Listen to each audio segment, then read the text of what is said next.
Hello there, my YouTube friends and families. Greetings to one and all.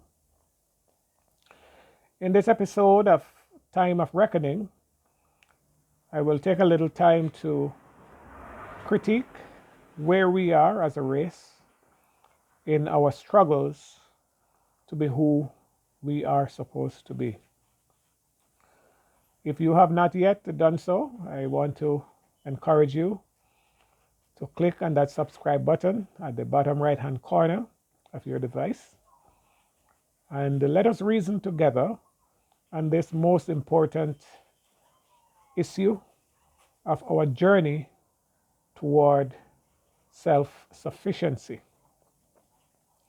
Some 100 years gone, the Right Excellent Marcus Mosiah Garvey said, and I'm quoting him, that the black race are weak in the essentials that make for success.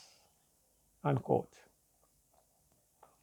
100 years ago, a leader of the black agenda found it necessary to say that as a race, we were then weak in the essentials that make for success. He also asked the question, where are your men and women of big affairs? Garvey asked those two questions. Where are your men and women of big affairs? And it's a question that we still need to answer. Where are our men and women of big affairs? Since Garvey asked that question in the 1920s as well, and since his observation that we were weak in the essentials that make for success, 100 years gone, what's the status of our situation at the present? It is true that since then, we have a number of black billionaires and even more numbers of black millionaires. So it means that we could say that blacks are making some advancement. But the question still beckons, where are our men and women of big affairs? We point to Oprah Winfrey as a black billionaire woman. We point to a lot of others who are in the sporting arena as millionaires and billionaires. And in the field of entertainment, we have had some successes.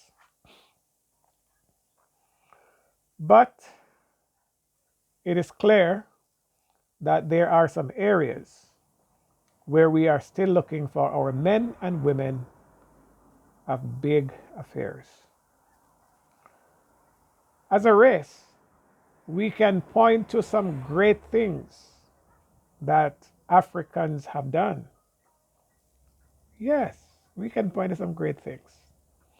But every time I think about those great things that we have done in the distant past, something comes knocking back at my head, listening to Brother Lloyd Jones of the Pan African Movement of Barbados, saying that we cannot continue to gloat over the burnt fossils of African greatness.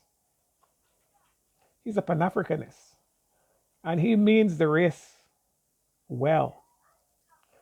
But he has got a point there that most times when we talk about black people and black civilization, we point to a lot of things in the distant past. We can point to the great library of Alexandria.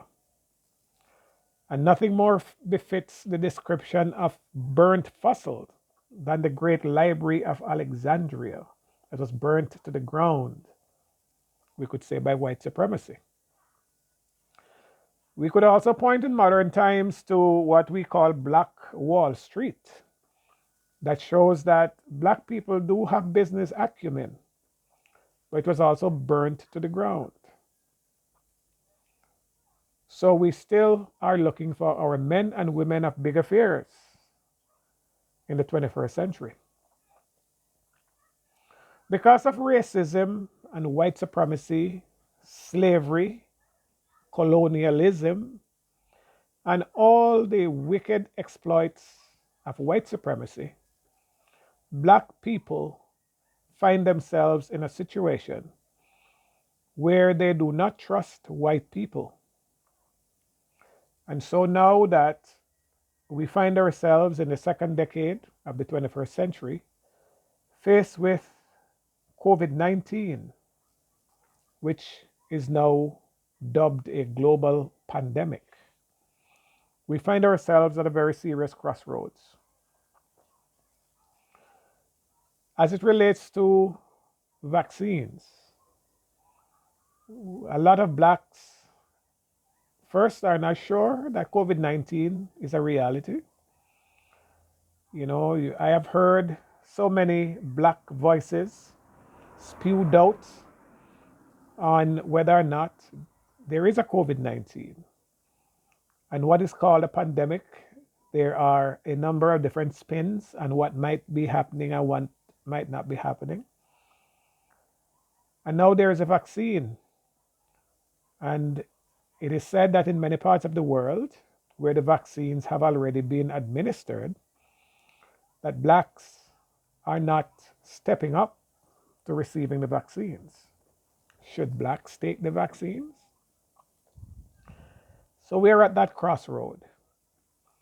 Now, we could say that white supremacy is to be blamed for the fact that, blacks have this doubt about anything that they do medicinally. The Tuskegee experience of the United States, where white supremacy, used black men as guinea pigs to experiment the syphilis disease, is one that caused blacks to draw a very straight line in the sand as it relates to white people and medicine. But we have to ask ourselves, are there viral infection? Is there anything such as viral infection? Is there anything such as virus? Is there anything such as a virus that is capable of being a pandemic? Nobody will doubt that. But the question is, if there is, how are black folks expected to fight it? If we can't trust what the white man is doing, the question is, what are we going to do? Are we going to lie down and play dead? So, in asking where are our men and women of big affairs, where are our laboratories? Where are our virologists who are making vaccines for the black race? Do we need them? And if so, how would we cope with a pandemic? So it is one thing to be suspicious of all the things that, the white race does as it relates to medicinal science, medicinal drugs. It's one thing to listen to their virologists and to impute all different types of motives to their virologists. But what is our recourse? It is interesting to note that many of those men and women who are in vaccine production in the 21st century are persons who have been trained as scientists, doctors, from the time in recent times, just as much as some of our own contemporary men and women are trained as well. But for some reason, you might have a batch of scientists, a batch of doctors of a certain generation, and out of that batch, you might have 5, 6, 10, 20, as the case may be, who go on to delve into the science at a deeper level, while you have others who stays pretty much at the stage of their training. So we must be conscious of the fact that as long as we live as human beings, we are going to encounter serious problems that require serious scientific research and serious scientific discoveries and breakthroughs. So if we as black folks decide that having been trained as a virologist, that's all we need, but we do not go on to delve deeper into the science where we can make vaccines for our own people, then we are always going to be at the mercy of those who make them. And if those who make them are those who we feel we can't trust, then our problem deepens, worsens. So I am calling on our men and women to start thinking, what is our situation going to be the next 50 years, the next 70 years, the next 100 years? Are we still going to find ourselves at the same place where if there is another viral outbreak, we have to sit and wait, and our governments in black countries have to sit and wait, and the people who did not treat us right to provide us with vaccinations? How are those of us who are now fathering, mothering, are we thinking that we need to now begin to train our children's minds into thinking beyond just being a doctor and a lawyer? Are we thinking that they need to delve deeper into the science where they too can rise to the occasion when there is a global situation? So it is one thing to be critical of whether or not there is a pandemic, whether or not there is a COVID-19, whether or not there is a swine flu, there is Ebola, and whatever other epidemic and pandemic there will be. But how are we going to respond?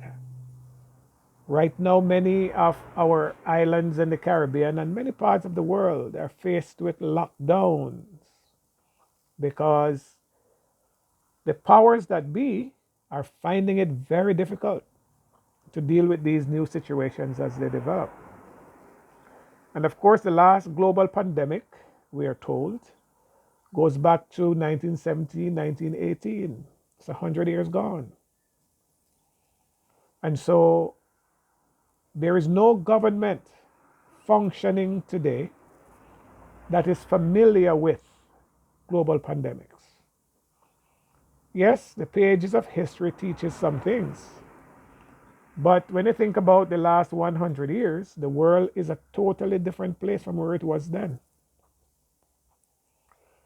And so we have to now look to the future and ask ourselves, as black folks, who are going to take care of us? And this is not only true in case of a pandemic, but in another video, I will look at it from the point of view of our protection as it relates to arms, military, because we are at the mercy of those persons who did not like us, who did not treat us right. In closing, in closing, let me say that we should start thinking, why is it that in a batch of trained scientists, after 15 or 20 years, some go on to be able to make vaccines, while another set have not progressed from where they were trained? Are we guilty in some of those respects? We have doctors, trained doctors among us for generations. But when they want to upgrade, more often than not, the books that they use in their upgrade are published by persons who were trained with them, not by them. So why are we seemingly behind the eighth ball? You know, it is true that there are many blacks that are working in these laboratories around the world where vaccines are produced, but they're not doing it for themselves. So when you hear about Pfizer, Moderna, Johnson and Johnson, you go behind the scenes and see who are some of the big brains behind those. A lot of persons looking just like me and you. But we don't even know some of those things, you know. So we have to ask ourselves seriously if we are going to continue our dependence on the people who did not treat us right to do our medicines, and how we are going to take care of ourselves health wise. I know all of this goes towards food production as well, and all the processed foods that we get from the same sources. So we are in a serious crisis, don't we? So as Marcus Garvey asked, where are our men and women of big affairs? And why are we seemingly continue to be weak in the essentials that make for success? Ponder these things. And I look forward to getting some feedback from you, viewers and subscribers. And please remember, if you have not yet done so, click that subscribe button and let's continue this dialogue. Until then, so long. Bless.